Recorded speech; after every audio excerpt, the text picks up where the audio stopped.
Livro dos Monstros, episódio de hoje, Erínia, Diabo de Chifres e Diabo do Gelo.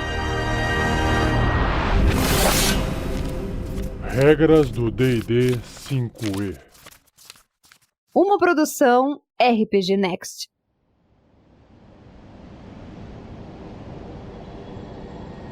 Começando então com mais um Devil, um Diabo, a Erínia, ou em inglês Erinyes, lembra um súcubo, ou seja, uma mulher diaba, uma mulher que tem chifres, só que nesse caso os chifres dela vêm de um elmo. Ela é uma moça que está toda armadurada, uma armadura full plate de corpo inteiro, muito bonita, preta, com detalhes em vermelho, possui uma espada longa também na cintura e o seu elmo tem um par de chifres de touro, bem bonito. Lembra-se um Cavaleiro Zodíaco versão negro. E essa moça, que é uma diaba, ela também está segurando nas mãos uma corda, um laço, que lembra um pouco aquele cabo que o Scorpion joga, porque na ponta tem um gancho, um espeto. E, por fim, ela tem um par de asas com plumagem vermelha nas costas.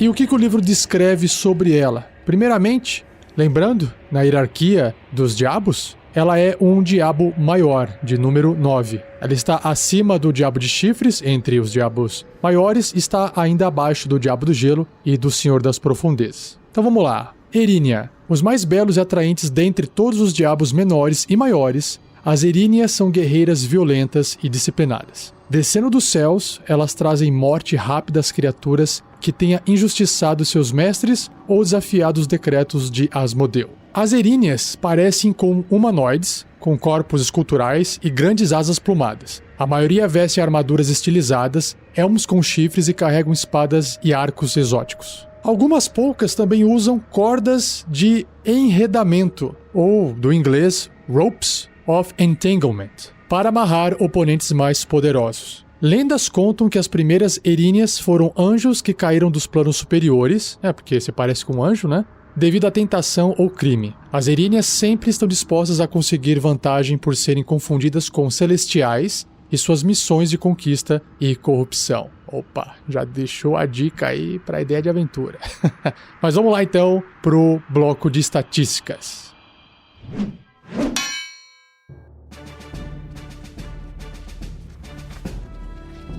Então aqui no bloco de estatísticas, a Erínia é um corruptor médio, ou seja, tem o tamanho de um ser humano, tem a tag, a marcação diabo, é um devil, e seu alinhamento leal e mal, assim como todos os devils serão. Sua classe de armadura é 18 placas, por causa das armaduras de placas, pontos de vida 153, uau, bastante, então se prepare que o nível de desafio aí vai ser alto. Deslocamento andando, terrestre 9 metros e o voo 27 metros, bastante, hein? Sobre os seus atributos físicos e mentais, força, destreza e constituição, todos bem altos, 18, 16 e 18. E inteligência, sabedoria e carisma, também altos, um pouco mais baixo, 14 e 14, inteligência e sabedoria, e o carisma também bem alto, 18. Sobre os testes de resistência, tem mais 7 em destreza, mais 8 em constituição, mais 6 em sabedoria e mais 8 em carisma. Caraca, muito forte. Resistências a dano de frio, contusão, cortante e perfurante de ataques não mágicos que não sejam de prata. Ela tem imunidade a dano de fogo e veneno e, por consequência, imunidade à condição de envenenado. Seus sentidos são visão no escuro 36 metros e percepção passiva de 12. E os idiomas, infernal e telepatia de 36 metros. Seu nível de desafio é 12, uau, bem forte, concedendo 8.400 pontos de experiência. Indo para as habilidades especiais ou características da Erínia, ela tem arma infernal e resistência à magia, assim como os outros diabos. Arma infernal. Os ataques de armas da Erínia são mágicos e causam 13 ou 3d8, 3 dados de 8 faces, de dano de veneno extra quando atingem, já incluso no ataque. Na hora que eu chegar nas ações, esse dano então já está incluso, que é ataque de veneno. E resistência à magia, como já foi dito em outros episódios, a Erínia possui vantagem nos testes de resistência contra magias e outros efeitos mágicos. Ou seja, rola 2d20 e pega o maior resultado durante um teste de resistência contra magia. Indo para as ações, ela tem ataques múltiplos. A Erínia realiza 3 ataques. 3. Bom, ela tem a espada longa e o arco longo para poder escolher entre esses ataques. A espada longa é um ataque corpo a corpo com arma, mais 8 para atingir o alvo, apenas 1, alcance 1,5 metro. Então tem que estar adjacente. Se acertar, 8 ou 1d8 mais 4 de dano cortante, ou 9, 1d10 mais 4 de dano cortante se ela estiver usando a espada com as duas mãos. O que é provável, uma vez que ela não está portando nenhum escudo. Mais os 13 de dano de veneno citado da arma infernal. Já o arco longo é um ataque à distância com arma, mais 7 para atingir, ou seja, um pouquinho menos preciso, porque a destreza são 2 pontos menor do que a força, tirando esse mais 1 aí. E a distância é 45 metros para fazer um ataque normal, até um limite de 180 metros onde faz um ataque com desvantagem. Além dessa distância, não é possível atacar ninguém. Apenas um alvo também. Se acertar, esse alvo vai receber 7 ou 1d8 mais 3 de dano perfurante, por causa da flecha, mais os 13 de dano de veneno. E o alvo deve ser bem sucedido em um teste de resistência de constituição com dificuldade 14, ou ficará envenenado, com a condição de envenenado, assim. Ou seja, além do veneno causar o dano, se ele falhar nesse teste de resistência, ele vai ficar envenenado, que vai prejudicar bastante a criatura.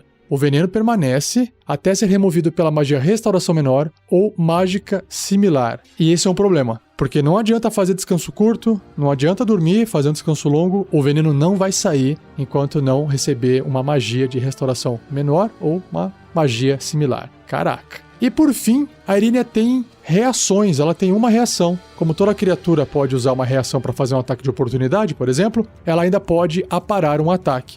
A Irínia adiciona 4 à sua CA, sua classe armadura, contra um ataque corpo a corpo que pode atingi-la. Para tanto, a Irínia deve poder ver o atacante estar empunhando uma arma corpo a corpo. Legal, show de bola. Muito legal, né? Esse parry de aparar. E para fechar, tem um box de uma regra variante que diz o seguinte: corda de estrangulamento. Algumas Irínias carregam uma corda de estrangulamento, detalhada no livro do mestre, e acrescenta a regra de que quando uma Irínia dessas usa seus ataques múltiplos, ela pode usar a corda no lugar de 2 desses ataques. É como se ela tivesse a mais essa corda. E antes de eu passar para a ideia de aventura com a Irínia, tem aqui um pedacinho de um trecho removido de algum livro que descreve, alguém escreveu sobre a Irínia a seguinte frase: eles vivem pela espada e matam pela espada. A beleza delas não é nada se comparado à sua ira. Retirado do livro The Book of Vile Darkness, que também pode ser traduzido como o livro da escuridão vil. Ideia de aventura utilizando a Irínia como criatura, e eu vou chupinhar do próprio texto descritivo sobre ela do livro, que diz que as Irínias sempre estão dispostas a conseguir vantagem por serem confundidas com os celestiais em suas missões de conquista e corrupção. Claro que, se no grupo de aventureiros tiver um paladino com a habilidade de identificar se a criatura é maligna ou não, se ela é um diabo ou alguma outra classe de criatura que eu não me lembro agora ou não, isso pode estragar o seu plot narrativo. Mas, se esse não for o caso, imagine a seguinte situação: um anjo aparece para eles e esse anjo está disfarçado de anjo, que não é um anjo, é a própria Irínia, é um diabo. Mas, olhando para ela, uma criatura bela, bonita, alada, ela não precisa estar necessariamente com as plumagens avermelhadas dessa forma, para não trazer nenhuma desconfiança, ou até pode ter coloração diferente. E aí ela apresenta uma missão, ela apresenta qualquer tipo de tarefa para que os aventureiros possam ajudar o plano superior, o plano dos deuses celestiais, esse tipo de coisa, e aí ela pode estar manipulando os aventureiros. Inclusive, não acho que há a necessidade desse anjo entrar em confronto com os aventureiros. Não precisa ter um monstro, no caso a Irínia, sendo colocada na aventura para poder ser combatida. Então imagina uma aventura de nível 1, mesmo com os aventureiros. Ela aparece e ela passa a missão, e uma criatura de nível 12, que é a Irínia, não teria condições de perder para um grupo de aventureiros de nível 1. Basicamente, eles estariam mortos na mão dela. Então ela também não tem medo algum de alguma coisa dar errado, certo? Mas seria interessante você transformar essa criatura numa vilã, que ao final dessa sua one shot ou essa aventura curta, ela se apresente sendo o que ela realmente é. E aí os aventureiros podem perceber que eles foram enganados. E quando eu digo enganado, tem que tomar cuidado que a criatura não precisa necessariamente mentir. porque senão ela teria que fazer um teste de enganação, e aí os aventureiros poderiam fazer um teste de insight, de intuição, e acabar percebendo que existe alguma coisa estranha na fala dela. Lembrando que o teste de intuição não é um detector de mentira. Significa que algo te diz que o que essa pessoa está falando está estranho, né? Não tem como você saber se o que ela falou é verdade ou mentira. Mas basta uma desconfiança mínima para que aventureiros passem a desconfiar de qualquer um, certo? Então, no final de qualquer aventura que eu já cheguei a optar, que eu já cheguei a dar ideias em episódios passados, ela poderia estar envolvida conduzindo os aventureiros e conversando com eles para fazerem isso, fazerem aquilo. E se ela for questionada por que você não luta do nosso lado, por que você não nos ajuda, etc., ela diz que ela não pode intervir, ela pode ter qualquer desculpa, ela não pode entrar em combate, ela poderia ter outras missões, ela chegou ali para poder pedir ajuda e está indo para outro lugar também, para poder pedir ajuda de outras pessoas ou ficar fazendo essa viagem entre os planos para poder informar o que está acontecendo, mas tudo isso que ela está falando pode ser verdade ou pode ser mentira. Como eu disse, pode ser meias verdades. Ela tá falando que ela tá viajando entre os planos e realmente ela está, só que ela não está indo pro plano celestial, ela tá indo lá pros 9 infernos. Tá informando o próprio Asmodeus, por exemplo, do que tá acontecendo. Então o importante é que o mestre prepare a fala dela de forma que ela diga meias verdades, para que não caia no teste de mentira, no teste de intuição. Ah, o que ela disse parece ser verdade. Beleza. Agora, se ela for interrogada, ela pode também sair pela tangente, do tipo, olha, gente, eu não tenho tempo aqui para ficar respondendo essas perguntas, a gente pode conversar depois. Certo? Para não ficar muito longo, se você quiser complementar minha ideia, tiver alguma ideia de aventura, não se esqueça de clicar no link Fórum no menu, no topo do site RPG Next ou no próprio post desse episódio. Tem um link lá para você acessar o fórum do RPG Next e você deixar lá dentro registrado a sua ideia de aventura com a Erínia. Seja você também um guerreiro ou uma guerreira do bem. Para saber mais, acesse padrim.com.br/rpgnext ou picpay.me/rpgnext.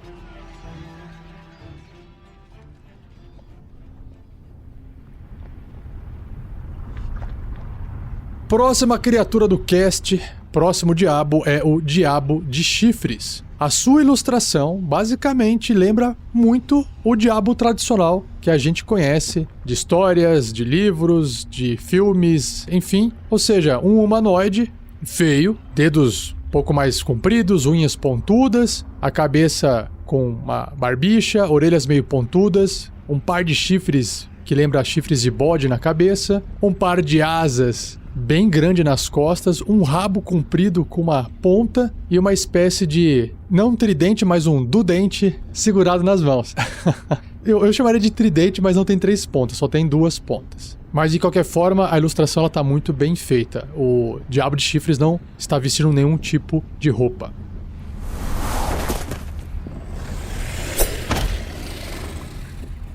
Antes de iniciar a descrição, só para poder analisar a hierarquia infernal, o Diabo de Chifres está abaixo da Erínia, mas ainda se encontra dentro dos diabos maiores. Então ele é o primeiro dos diabos maiores, o número 8. E o livro descreve o seguinte: Diabo de Chifres, ou o seu nome original, imagino eu, Malebranche. E também em inglês, Diabo de Chifres é Horned Devil. Diabo de Chifres são preguiçosos ao ponto da beligerância e relutantes em se colocar no caminho do perigo. Além disso, eles odeiam e temem qualquer criatura mais forte que eles. Quando eles são provocados ou hostilizados o suficiente, a fúria desses corruptores pode ser aterrorizante. Um Malebranche é tão alto quanto um ogro e estão revestidos por escamas tão duras quanto o ferro. Considerados a infantaria aérea das legiões infernais, os Diabos de Chifres seguem ordens ao pé da letra. Suas enormes asas e vastos chifres criam uma presença intimidadora à medida que eles caem do céu e atacam com garfos mortais e chicotadas com a cauda. Então tá aí, não são tridentes, são garfos.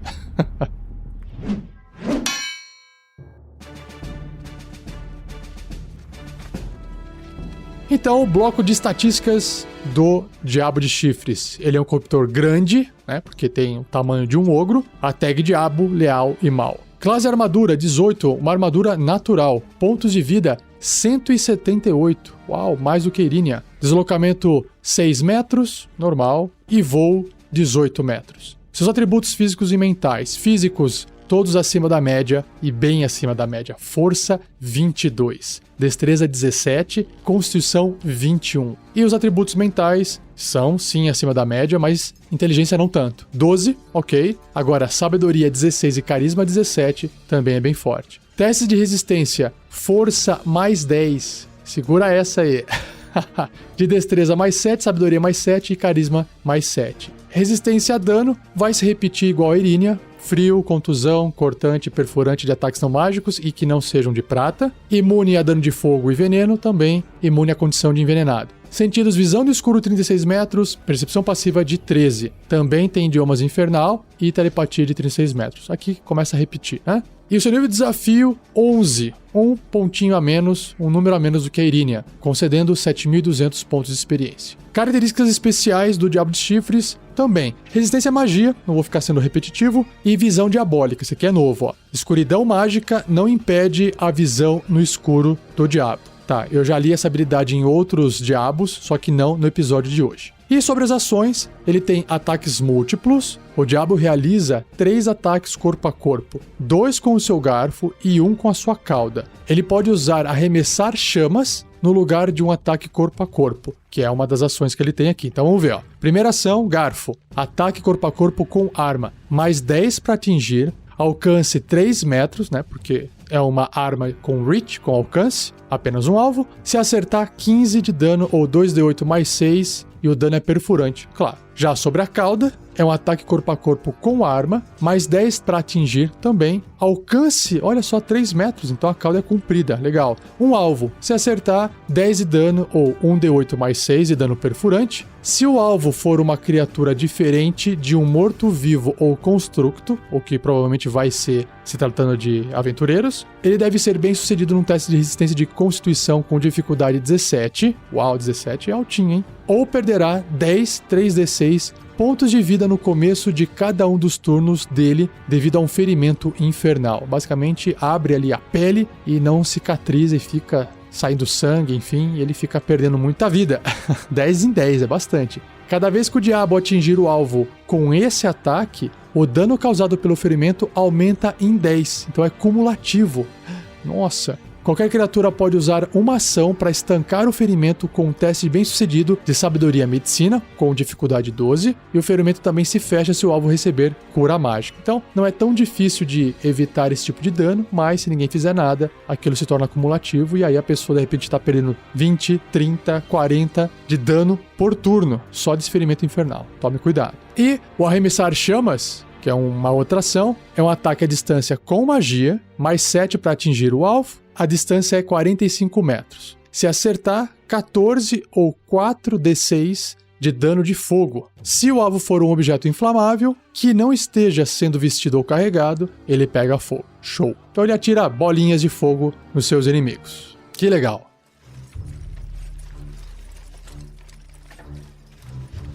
Ideia de aventura. Agora, me veio imediatamente quando eu li a descrição do Diabo de Chifres, principalmente suas habilidades aqui no bloco de estatísticas, foi o seriado da Netflix do Castlevania, que é aquela animação, um desenho. E quando tem uma invasão de criaturas na cidade, caramba, só imaginar um diabo desse voando e atirando lá de cima, a uma distância de 45 metros, bolas de fogo, e não só matando as pessoas com esses ataques, mas sim também atirando fogo aos telhados das casas medievais, imagina o terror que isso pode causar. Mas como ele é uma criatura bem forte, nível de desafio 11, né, fazer uma horda disso aqui voando e atacando, olha, só realmente um grupo de aventureiros extremamente poderosos para poder conter um problema desse, ou, sei lá, uma cidade medieval direcionando todos os seus recursos para a questão militar para combater essas criaturas. O que eu acharia extremamente interessante os aventureiros serem contratados para poder proteger um reino. Eles podem estar dentro de um castelo, nas muralhas, para poder proteger a cidade de uma invasão, de um ataque aéreo de diabos. incluindo os diabos de chifres que podem estar voando, sobrevoando e atirando suas bolas de fogo. Perceba que aqui nessa ideia não tem nenhum plano mirabolante. Nesse caso, realmente é só um ataque noturno de diabos de chifres atirando suas bolas de fogo. Eventualmente eles pousam para poder atacar melhor ou para poder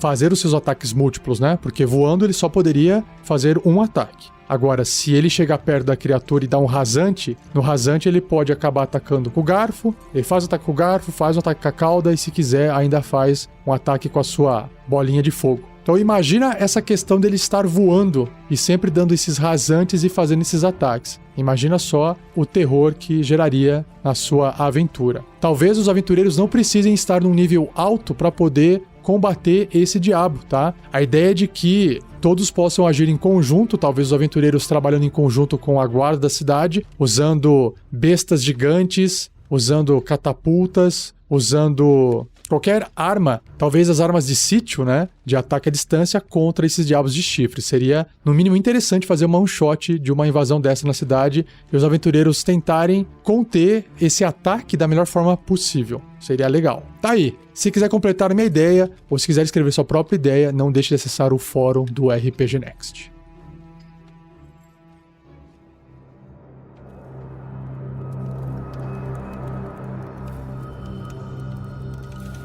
Indo agora pro último diabo do cast de hoje, o Ice Devil, ou Diabo do Gelo. Ele parece um inseto humanoide. Ele lembra um grilo com rabo de lagarto. Ele tem uma carapaça também que lembra de inseto, queratina. E ele tem 2 braços e a cabeça dele realmente lembra uma mistura de formiga com louva-a-Deus. Tem umas presas no lugar da boca, e ele segura nas suas mãos uma lança, bem bonita também, pontuda, com metal bem detalhado. E a coloração da pele dele é meio azulada, meio prateada, mas é um monstro bem feioso.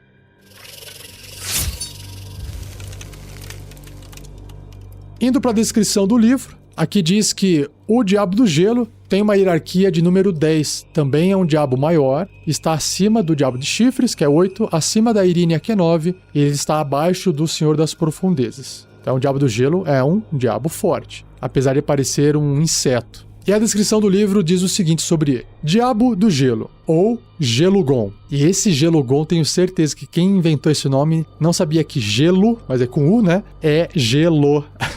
É mais ou menos a mesma pronúncia de gelo, que é gelo, em português. Mas tá aqui, Gelugon, pra você não esquecer. Encontrados com mais frequência nas frias camadas de Estígia e Cânia, que são níveis do inferno, os diabos do gelo servem como comandantes dos exércitos infernais nos 9 infernos, atormentando diabos menores com uma válvula de escape para sua raiva e ressentimento. Cobiçando o poder dos seus superiores senhores das profundezas, diabos do gelo trabalham por promoção incessantemente, chacinando seus inimigos nos 9 infernos e reivindicando o máximo de almas que puderem para os seus mestres arquidiabos. Uau! Lembrando o inseto bípede gigante, um diabo do gelo possui mãos e pés com garras, poderosas mandíbulas e uma longa cauda coberta por espinhos afiados como navalhas. Algumas carregam lanças farpadas, pelas quais o toque gelado pode deixar um oponente totalmente indefeso em combate. Então, vamos descobrir o que isso representa em bloco de estatísticas.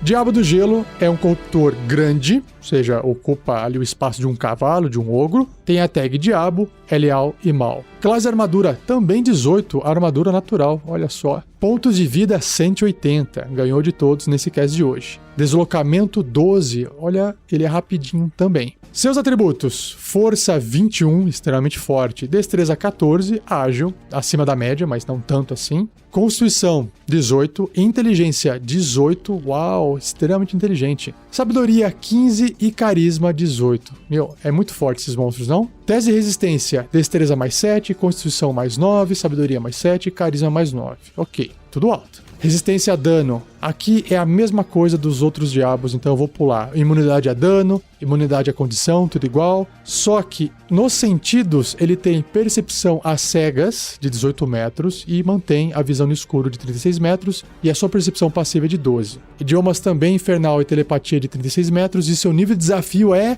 14. 11.500 pontos de experiência se for morto ou derrotado. 14 de nível de desafio é bem alto, hein? Ele também tem resistência à magia e visão diabólica. Sobre suas ações, ataques múltiplos, o diabo realiza 3 ataques, um com a sua mordida, um com as suas garras e um com a sua cauda. Tá, então imagino eu que a lança é uma variante, então já eu leio pra você. Então vamos ver o ataque de mordida dele. É um ataque corpo a corpo com arma, mais 10 para atingir. O alcance é 1,5 metro, né? Tem que estar adjacente e apenas um alvo. Se acertar, esse acerto, né? Sempre me questionam, né? Atingir não significa que tá indo na criatura, significa que tá conseguindo ferir a criatura, é diferente, né? Porque às vezes você atinge, mas não fere a criatura. Então, se conseguir ferir, você acertar esse ferimento, esse golpe, o suficiente para ferir a criatura, causa 12 ou 2d6 mais 5 de dano perfurante, mais 10, 3d6 de dano de frio. Nossa, ele é bem geladão mesmo. Sobre suas garras, é um ataque corpo a corpo com arma, mais 10 para atingir, alcança 1,5 metro, um alvo. O acerto, 10 ou 2d4 mais 5 de dano cortante, mais 10 também de dano de frio. Então, a mordida causa um dano maior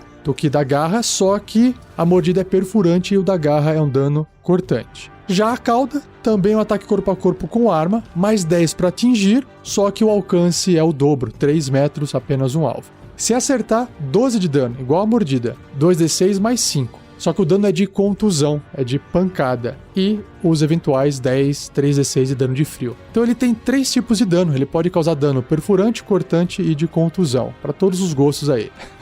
E ele tem uma outra ação que se chama Muralha de Gelo. Nossa, gostei do nome. Acho que é uma magia, tipo um efeito mágico. Recarrega com 6 no dado, ou seja, ele usa, no próximo turno o mestre rola um D6, se sair 6 ele recarregou essa habilidade. O diabo, magicamente, forma uma muralha opaca de gelo em uma superfície sólida que ele possa ver até 18 metros dele. Essa muralha tem 30 centímetros de espessura e até 9 metros de comprimento por 3 metros de altura. É uma paredinha. Ou ela é uma redoma hemisférica de 6 metros de diâmetro. E aí imaginei eu que ele possa colocar isso em cima dele e ficar protegido, ou colocar isso em um inimigo e isolar aquele inimigo. Quando a muralha aparece, cada criatura no espaço dela é empurrada para fora até a rota mais curta. A criatura escolhe de que lado da muralha quer ficar, né? Do lado de dentro, mais perto do demônio, pro lado de fora, longe dele. A não ser que a criatura esteja incapacitada. A criatura então realiza um teste de resistência de destreza com dificuldade 17, sofrendo 35, ou seja, 10d6 de dano de frio se falhar na resistência, ou metade desse dano se tiver sucesso. A muralha dura por 1 minuto ou até o diabo estar incapacitado ou morrer. A muralha pode sofrer dano e ser rompida. Cada seção de 3 metros dela tem uma CA no valor de 5, ou seja, é bem fácil de passar por isso, né? 30 pontos de vida, vulnerabilidade a fogo e imunidade a dano de ácido, frio, necrótico, psíquico e veneno. Claro, é gelo, né? Não vai adiantar você jogar mais frio, jogar necrótico, jogar psíquico, não tem como, ou jogar ácido, não vai funcionar. Se uma seção for destruída, ou seja, se esses 3 metros for destruído, ela deixa uma camada de ar gelado no espaço ocupado pela muralha. Sempre que uma criatura acabar se movendo através desse ar gelado em um turno, voluntariamente ou não, a criatura deve realizar um teste de resistência de constituição com dificuldade 17, sofrendo 17, 5d6 de dano de frio se falhar na resistência, ou metade desse dano se tiver sucesso. E o ar gelado se dissipa quando o resto da muralha desaparecer. É tipo um freezer super fortão ali funcionando dos infernos.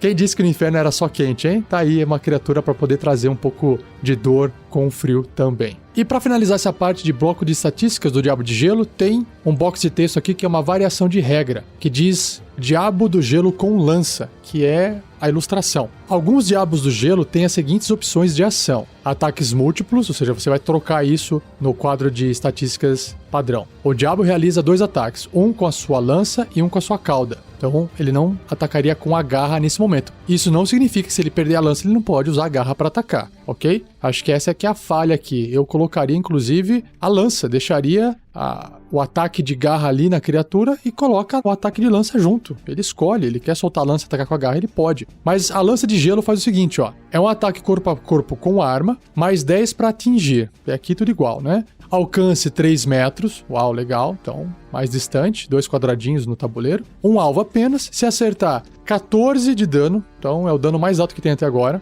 2d8 mais 5 de dano perfurante. Mais 10 do dano de frio padrão. Só que tem mais. Se o alvo for uma criatura, ele deve ser bem sucedido num teste de resistência de constituição com dificuldade 15 ou por 1 minuto. Seu deslocamento será reduzido em 3 metros. Ele pode realizar uma ação ou uma ação bônus a cada turno, mas não ambas. E ele não pode realizar ações. Nossa, então não é só andar pouco, tá ferrada.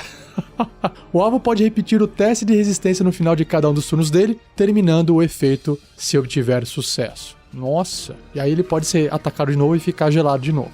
Então, já entendi, né? A lança, ela basicamente é um item que dá muito mais poder pro Diabo do Gelo. O que eu acho extremamente interessante de ter, né? É uma arma da criatura. Show. Então vamos para a ideia de aventura.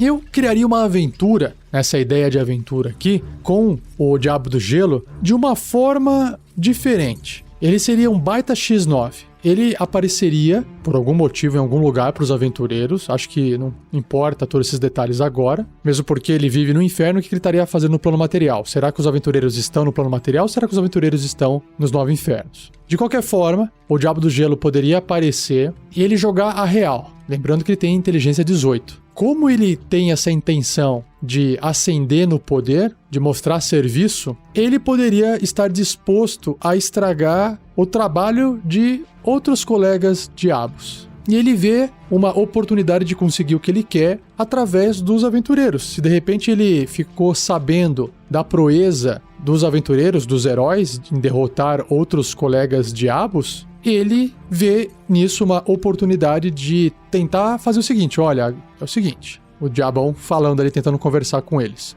Apesar de que ele só fale infernal, ele tem a telepatia, o que permite ele se comunicar com as criaturas, certo? Então, o que ele faz? Ele explica a organização do diabo... antes disso, né? Antes dele falar. A aproximação dele torna o ambiente super gelado, como se alguém tivesse aberto a porta do freezer da geladeira, de repente aquilo começa a cair a temperatura rapidamente. Não existe nenhuma descrição, né, da criatura que esse frio que eu estou descrevendo aqui causaria dano, mas você pode colocar isso numa descrição, ou seja, fica bastante frio a ponto de incomodar, mas não vai causar dano em ninguém. É a presença da criatura. Imagina ele aparecendo nessa forma insetoide dele, que é, no mínimo, horripilante, mas não deixa claro que ele é um diabo, né? Se você olha uma criatura dessa, você não tira essas conclusões. Isso é um diabo, né? E acho que isso que é legal. Então ele pode até se apresentar, aparecer e explicar o que está acontecendo, e aí ele joga real, explica como que funciona a hierarquia no inferno, ele quer tentar entregar os planos dos outros diabos para os aventureiros estragarem esses planos, porque ele tem um interesse claro de ascender ao poder. Basicamente é isso. E ele joga real. E ele fala assim, olha, vocês podem querer não me ajudar com isso, porque tem que lembrar que os aventureiros estão numa aventura onde diabos são um problema. E aí, a presença do Diabo do Gelo aqui, como sendo um X9, vai ajudar os aventureiros a resolver esse problema. Mas se alguém questionar assim, mas espera aí, se você ascender ao poder, você se tornará poderoso. Ele, sim. E aí estarei pronto para vocês quando vocês vierem. Porque, de qualquer forma, se esse Diabo do Gelo X9 aqui da ideia de aventura não fizer isso, já existe um Senhor das Profundezas ali liderando alguma coisa. Então é só uma questão de tira um para colocar outro. Pode ser que nesse momento resolva o problema dos aventureiros. E ele fala assim, olha, vocês que sabem. Porque ou vocês aceitam minha ajuda, ou vocês estão contra esses diabos que vocês não vão conseguir resolver. Eu tenho informação que vai acabar com esse plano maldito aí, que está acabando com o plano material de vocês. Me ajudem a ascender ao poder. Olha só que interessante, olha só que você ajudando um inimigo, uma criatura leal e maligna, a ascender ao poder para poder resolver um outro problema no plano material, por exemplo. E você está concedendo àquela criatura a oportunidade dela ocupar um cargo que ela quer dentro dos 9 infernos. Olha só que interessante esse plot narrativo. Então, se você quiser construir uma aventura dessa, escreva no fórum, compartilhe com as pessoas para que elas possam jogar as suas aventuras com a sua ideia também. Beleza?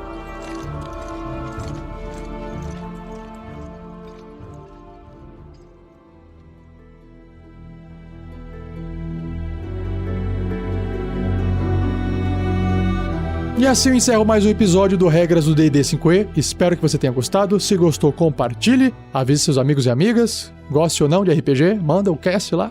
Fala, ouve aí sobre Diabo. Se você tiver dúvidas, escreva para rafael47@rpgnext.com.br. Pode deixar comentário no post também, que eu vou lendo aos pouquinhos. De novo, um agradecimento ao editor Gleico Vieira Pereira, dando uma super força com os podcasts. Valeu, Gleico. E mais um recado aqui, jabazinho no final, sempre. PicPay do RPG Next. Se você não tem esse aplicativo chamado PicPay, eu recomendo você instalar. Uma ferramenta que permite você trocar dinheiro entre seus amigos, permite você pagar contas e não tem a burocracia que o banco tem. Apesar da ferramenta usar um banco por trás. Não tem como haver transação financeira sem haver um banco por trás. É seguro o aplicativo, eu uso bastante. Inclusive tem a conta do RPG Next que é @onicolas. E se você instalar o aplicativo e entrar com o código promocional RPGNext, você ganha de volta os primeiros R$10 gastos com cartão de crédito. Basicamente, ele te manda um aviso explicando lá. Você faz um pagamento com cartão de crédito e o PicPay te reembolsa R$10. Até R$10. Então, se você gastou 10, ele te volta 10. Se você gastou 20, ele te volta 10. Ok? E aí, se você quiser, você pode usar esses R$10 para fazer outra coisa, ou guardar na sua conta, ou doar nas lives do Tarrasque na Bota, que a gente gamifica a live. Você pode interagir com a gente e dar poder para os aventureiros nas lives, tá bom? É isso. Chega! E não perca o próximo episódio, onde eu irei dar continuidade na descrição dos diabos, só que dessa vez serão o Diabrete, Lemuri, Senhor das Profundezas e o Diabo dos Espinhos. Beleza? Valeu, um abraço e até o próximo episódio.